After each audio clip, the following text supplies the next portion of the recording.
प्यारे बच्चों, मेरे YouTube channel MK study point में स्वागत है। आप लोग को इससे पिछले एपिसोड क्लास 1 में लाया गया था HCF यूक्लिड विभाजक एल्गोरिथम का प्रयोग करके निकाले। नेक्स्ट क्वेश्चन नंबर 2 जो आपके एग्जाम 2025 क्लास 10 के लिए जो इम्पोर्टेंट क्वेश्चन है वह आप लोग के लिए लेके आए हैं। क्वेश्चन नंबर 2 यानी पार्ट 2। देखिए, निम्नलिखित संख्याओं को अभाज्य गुणनखंडों के गुणनफल के रूप में व्यक्त करें। यह क्वेश्चन हो गया। इसमें पूछता है कि अभाज्य गुणनखंडों के गुणनफल। अभाज्य गुणनखंड के गुणनफल क्या होता है? अभाज्य गुणनखंड का मतलब है खंड कर देना, फैक्टर कर देना।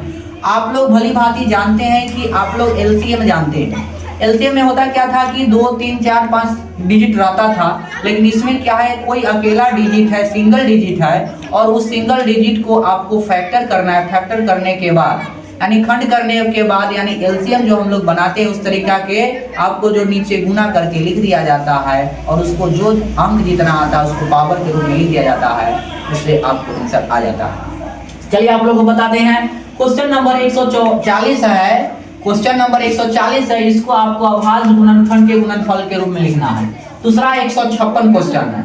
अब फर्स्ट आपको हल करना है 144। आप जानते हैं अगर आपको समझ में नहीं आएगा, यहाँ 140 जो लिखा गया अगर समझ में नहीं कि कितना से लगे तो आप जानते हैं डिवाइड, पहले भाग देके पता कर लिया जाता है। मान लिया जाए हम लोग जानते हैं कि 140 है, अगर कम से कम क्या 2 से ट्राई कर रहे हैं तो 2 से 14 है तो 7 मरतबे आपको 14 पूरा कट गया। यहाँ 0 लगा, जानते हैं कि अंक उतारे नहीं लगता है, उसके बाद 0 वहां बैठा दिया जाता है। तो अधिया हो जाए, समझ लो कि जैसे पूरा कट गया ना तो समझ जाए कि उसका अधिया हो 3 से हो 5 से हो, सबसे समझो कि पूरा लग गया, वो लग रहा है क्वेश्चन। हम जानते हैं 2 से अधिया यानी 70 हो गया, वही 2 से यहाँ 70 कर दिया गया। फिर देखें कि 2 से 70 के अधिया 35 होता है तो 35 कर दिया। फिर देखें कि 35, अब 2 के बाद हम जानते हैं कि 3 से, लेकिन 3 से 35 नहीं लगा इसलिए 3 से नहीं लगा। 5 से ट्राई किए, 5 के बाद देखिए 5 से 5 7 35 हो गया। फिर 7 से लग रहा है 7 का 1 हो गया। अब देखिए आपका जो खंड यानी फैक्टर हो गया, इस फैक्टर को आपको सजा देना है। सजा देना है का मतलब है कि जितना से लगा उसको एलसीएम लेकर सजा देना। एलसीएम तो आप लोग जानते हैं एलसीएम कैसे सजाते थे, उसी प्रकार यहाँ थोड़ा सजा देना है। अब देखिए यहाँ 2 था तो यहाँ 2 लिख दिए, फिर गुना के चिन्ह, फिर 2 है तो 2 गुना के चिन्ह, फिर 5 है तो 5 गुना के चिन्ह, फिर 7 है तो 7 गुना के चिन्ह। और आप जानते हैं घात घातांक का नियम जानते हैं कि जो है वो जो अंक रहता है, जैसे अगर 2 के पावर 2 गुने 2 इस तरीका के कोई क्वेश्चन है, इसको शॉर्ट में लिखते हैं 1 2 3 4, यानी इसका जो रहता है उसको आधार मान लिया जाता है और जितना अंक रहेगा उसको पावर में डाल दिया जाता है। वही बात यहाँ करना है, बस इतना ही करना है, इसके लिए और कहीं कुछ नहीं करना है। अब देखिए कि 1 वो 2 को 2 मिला है तो 2 के पावर 2 कर देंगे। यहाँ 5 है तो 5 कर दिए, यहाँ 7 है तो 7 कर देंगे, यहाँ 1 है तो। अब जानते हैं कि घात का मतलब क्या है अभाज्य गुणनखंड के रूप में करने के लिए। इसका मतलब क्या होता है कि आपको जो भी डिजिट आया है, जितना मरतबे आप फैक्टर करके लगाए हैं, वह एक अंक जितना बार रिपीट है उसको रिपीट नहीं करना, उसको पावर के रूप में कन्वर्ट कर देना है। यानी जितना शॉर्ट में आप उसको बता दे रहे हैं। जैसे 2 को 2 था तो 2 के पावर 2 लिख दिए, 5 के पावर 1। अब यहाँ देखिए 5 अकेला था लेकिन ना कुछ पावर 1 होता है इसलिए 1 किया गया। 7 ना कुछ है इसलिए 1 दिया गया, ये है।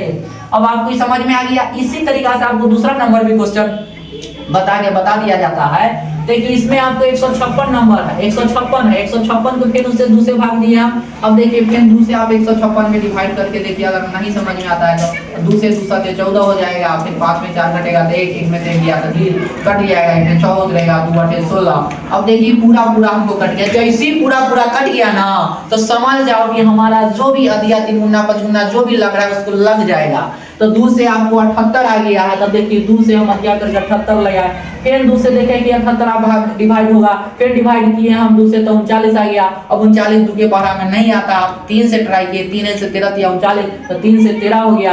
अब देख रहे हैं कि फिर 13 से लग गया तो अब उसी तरीका को फिर इसको हम सजा दिए एलसीएम के रूप में, एलसीएम जैसे बनाते थे। अब देखिए 2 गुने 2 गुने 3 गुने 13 गुने 1 हो गया। अब यह जो 2 है उसको पावर में लिख दिया जाता है, इसी को आपको संक्षेप में लिख देते। 2 गुने 2 को 2 के पावर 2, यहाँ 3 अकेला था तो ना कुछ तो पावर 1 होता है। फिर 13 है, फिर इसको पावर ना कुछ तो 1 होता है, ये कहते। इसी तरीका से आप क्वेश्चन बनाइएगा तो अभाज्य गुणनखंड गुणन विधि द्वारा सभी क्वेश्चन को आपको अच्छा से अच्छा हल हो जाएगा। और यह सभी क्वेश्चन आपको एनसीईआरटी बुक से लिया गया है, प्रश्नावली 1.2 का है। और इसी तरीका से आपको जितना भी क्वेश्चन होगा इंपॉर्टेंट, जो आपको आने वाला यही एग्जाम जो है 17 फरवरी से स्टार्ट होगा, आपको 16 फरवरी तक सभी क्वेश्चन इंपॉर्टेंट आपको दिया जाएगा। और जब एग्जाम शुरू हो जाएगा तो सभी सब्जेक्ट का आप लोग के लिए महा मैराथन उस शाम से स्टार्ट किया जाएगा। जो कल एग्जाम रहेगा तो एक दिन पहले सभी विषय का फुल महा मैराथन डेली चलते रहेगा। इसलिए सभी बच्चों इस क्वेश्चन को और इस चैनल को आप प्यार देते रहे और आगे बढ़ाते रहे। और जितना अधिक से अधिक 10th एग्जाम देने वाले विद्यार्थी है, हम आपसे आग्रह करते हैं इस चैनल से जुड़ जाए। और आपको मैथ में कुछ नहीं आता है, अगर यह क्वेश्चन अगर आप वहाँ देखिएगा तो सभी यही NCERT से वहाँ भी पूछता है। इसलिए आप लोग जुड़ जाइए, चैनल को जितना लाइक सब्सक्राइब शेयर कीजिए और आगे अपने दोस्तों को जो 10th में है या 9th से 10th में जाने वाला है उस सब को शेयर करते रहे और इसे जुड़ जाए। और लास्ट आपको रामबाण बैच जो है प्रत्येक सब्जेक्ट का जो हम लाते रहेंगे, एग्जाम तक आपको मतलब पूरा सहायता करेंगे। धन्यवाद।